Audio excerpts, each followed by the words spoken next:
Yeah, the drive to Panjshir Valley is about 2.5 hours north of Kabul.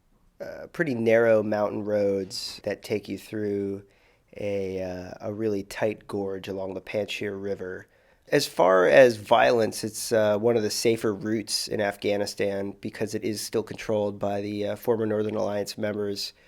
They treat the border to Panjshir province almost like an international border. Even Afghans are heavily checked. When I went up there, it was a pretty brisk winter day. It was sunny, but there was a stiff wind blowing, and it was chilly, which is exactly the kind of conditions that they like.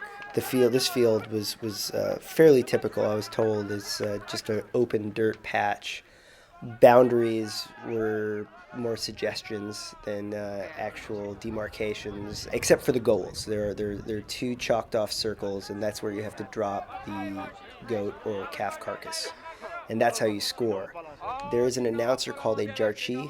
He'll actually call out the action, which is often very difficult to follow because you've got dozens of riders and just a scrum of riders going after the goat carcass.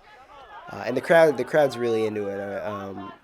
They were pretty boisterous and saved the biggest cheers for when the horses actually spilled into the stands. That seemed to be a particularly big thrill for the crowd. It's a thrilling game to watch, but it's utterly confusing for someone who's not used to it. I mean, in certain towns, that is the highest athletic aspiration, is to be a Buzkashi rider. And at this particular match, there were lots of kids who were climbing up in the tree over the stands to get a better view, and then some other kids who were actually on horseback on the edge of the field, watching the riders and practicing on the side. It's equal parts graceful horsemanship and mixed martial arts on horseback.